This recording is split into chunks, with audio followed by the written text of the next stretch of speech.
factory over here or work for some white company over there. Them people don't give a shit about you. All you is a number on a balance sheet. If you making them a profit, then you are an asset. If you costing them money, then you're a liability. And enough of that shit, because that's just not sustainable in any way, shape, or form. Another aspect I would like to see as far as our community goes is alternative health care. I think registered nurses, physician's assistants, newly degreed medical doctors who doing a residency or need to do a residency or something like that. I think they need to be staffing local care centers. Just, storefront, old commercial building, take a shipping container and drop it in this lot and convert it into a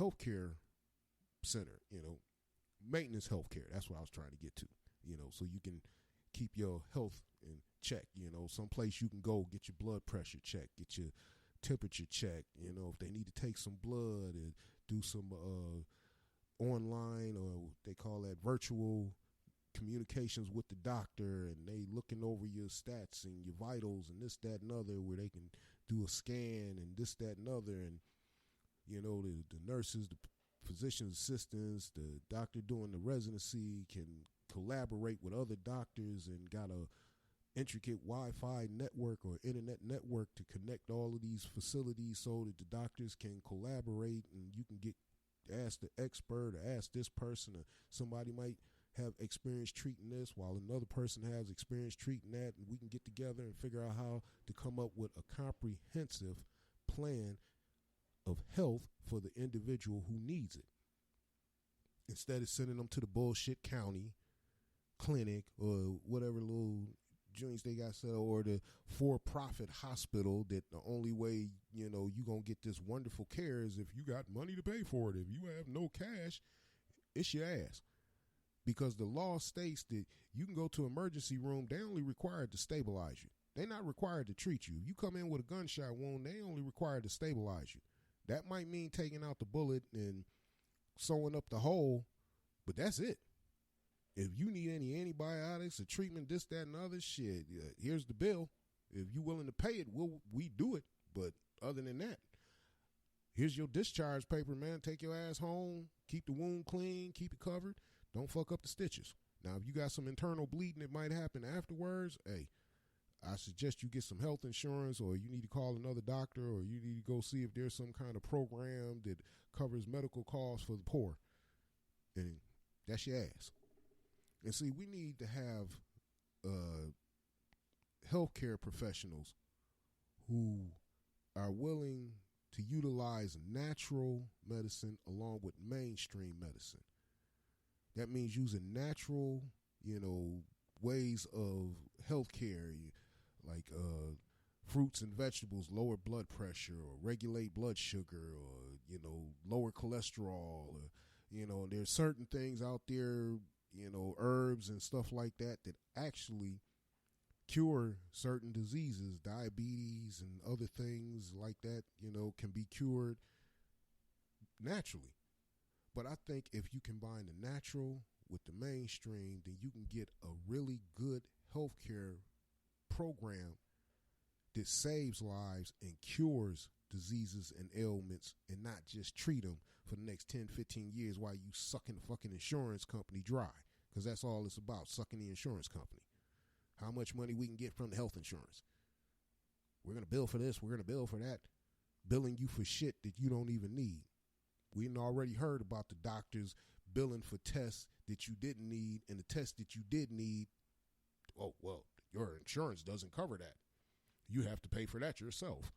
Okay, so the test that I need that could possibly save my life, finding out the information necessary to give me the right treatment and whatever could save my life, they won't pay for.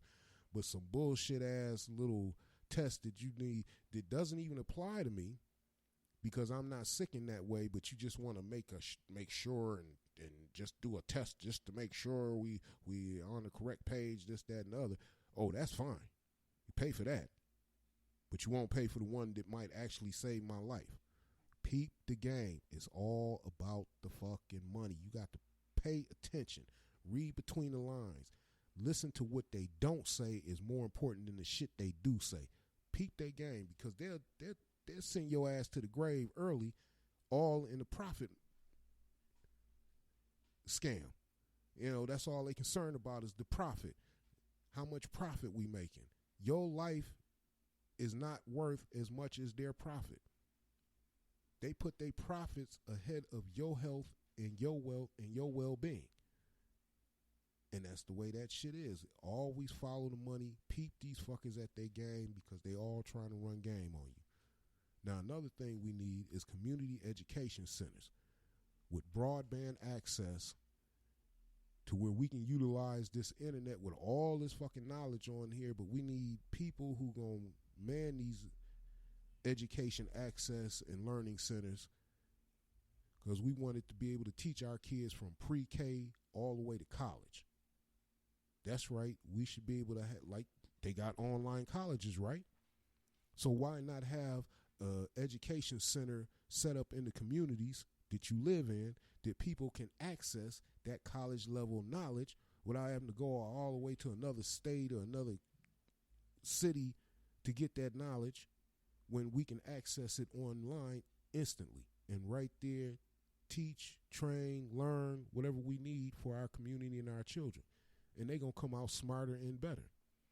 I think this whole thing about the kids can't learn correctly at home, they need to be in school, I think that's bullshit.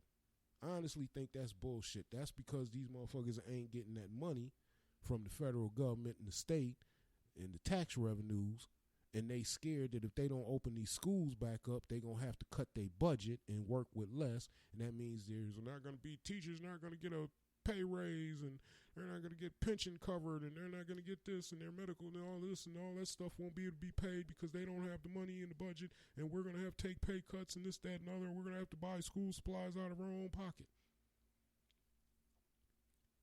My plan reduces the amount of people inside schools, because I'm all for higher education and learning.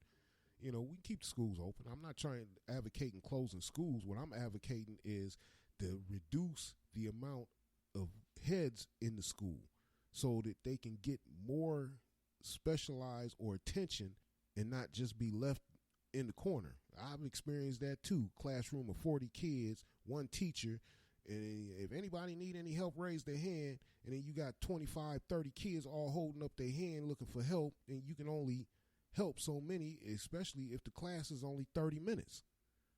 There's no way you're going to be able to, you have to give a minute to each student of help. And some of them need more than a minute. I know I did. Of course, I never got any help. I hold my hand up by the time she got through doing all of the white kids. Okay, we're not having enough time. We're going to move on to the next lesson plan. So we'll come back to that later if you need any help. Of course, never came back to it later, never got any help. And that's another problem with racism in our educational system. Just because somebody stand there and say, I'm not a racist, but you give all the white kids special attention and help them with figuring out and learning these formulas and this, that, and the other, and then look at the black kids and say, oh, well, we don't have enough time. We'll touch it again tomorrow, knowing damn well when tomorrow come, they ain't about to ask you about that question. They just trying to get the hell up out of there because they don't feel adequate enough in the classroom in the first place because they being made to feel that they not smart enough, so that's a problem. So bringing them into our own communities, having them learn for people that they grow up with and they know, who they trust, they will learn a lot more and they will come out a lot smarter. I guarantee you that. Now I'm going to end this episode on that last note because I'm not going to run it too long because I don't want y'all thinking I'm just here to run my damn mouth. But once again, I want to re-apologize for that live episode. I really, really screwed that one up. I'm so sorry about that. That was just bad all the way around. I mean, the call-in number wasn't calling my phone. I don't know what went wrong with the service. They couldn't figure out how to do it right, or my phone service wasn't allowing it to go through. So it was a big hang up with that, and like I said, I had the music coming in through the wrong access point, and I didn't realize that until somebody told me, and it's like, oh man, this sounds like shit. Let me just shut this down. And to be honest with you, and I'm going to tell you the truth, because that's what I'm about, the truth. I was high as an eagle's ass that day, soaring over the clouds. That's how I was high as a motherfucker. I ain't going to lie. I was high as hell. I was puffing and drinking all day long. I was lit.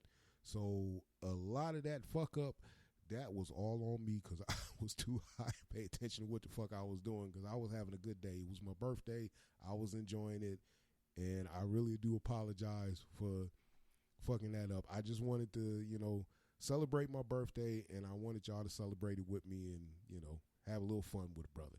But we're going to get it right next time, because from now on, every third Wednesday of the month is going to be a podcast party, a live broadcast. So I want y'all to keep that on your calendars every third Wednesday of the month, and come back and kick it with me. And then hopefully this time we'll get that call-in shit right, so when you call in, it'll actually go through and we can kick it online. On that note, I'm going to end it, and I'm going to say, once again, I appreciate all of the likes, all of the shares, all of the comments. I appreciate all the love y'all gave me, and I hope that you stick with me after that fiasco of the live broadcast. I really do, because I just really love having y'all around. I really love being able to kick it with you, and this is just something that I love to do. It's not about money. It's not about fame. It's not about that. I have a lot on my brain, and I would like to share it with anybody who willing to listen. So we're going to end that, and please go to the website, oggoodgame.com. You can listen to this episode and any past episodes. You just click on the podcast in the navigation bar at the top, and you will see the podcast embed sitting on there, the player, and you can scroll down and pick what episode you would like to listen to. If you want to comment on an episode and we can re-go over it, or bring up that topic again, or you just got an opinion on a past episode, let me know. I would love to hear from you. That is oggoodgame.com. And from there, you can leave me a voice message. You can also use the contact form and send me an email message. I'd love to hear from you. And I hope that you like, share, and comment the show. Listen to it anywhere you get your podcast from. And we're going to end this episode with my favorite and all-time favorite saying is love, peace, and hair grease. Y'all have a good night.